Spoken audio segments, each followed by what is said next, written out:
নমস্কাৰ মই মিতালী বৰুৱা নিউমাৰলজিষ্ট আৰু টেৰট কাৰ্ড ৰিডাৰ মই আজি লৈ আহিছোঁ আন এটি ৰেমেডি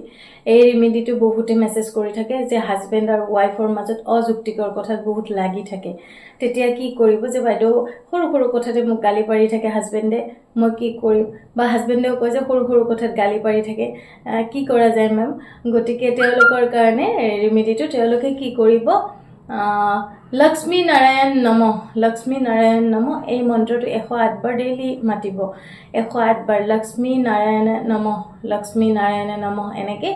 108 বাৰ ডেইলি মাতিব যেতিয়ালৈকে আপোনালোকে পৰিৱৰ্তনটো অকণমান স্বাভাৱিক হোৱা যেন যেতিয়ালৈকে নাপায় আৰু তেতিয়ালৈকে ডেইলি মাতিব আৰু লক্ষ্মী নাৰায়ণক এনেও যদি আপুনি মাতি থাকো তেওঁলোকৰ মানে মেৰিড লাইফটো ভাল হয় আৰু পাৰিলে সদায় ৰাতি ৱাইফে হাজবেণ্ডৰ ভৰি পিটিকিব আৰু হাজবেণ্ডে ৱাইফৰ পাৰিলে মূৰ পিহিব তেতিয়া মানে মূৰত এনেকৈ মূৰ হাত ফুৰাই দিব বা ৱাইফেও হাজবেণ্ডৰ মূৰ লাৰি দিব তেতিয়া যথেষ্ট হাজবেণ্ড ৱাইফৰ মাজত মৰম বাঢ়ে মিলা প্ৰীতি বাঢ়ে ধন্যবাদ ৰাধে ৰাধে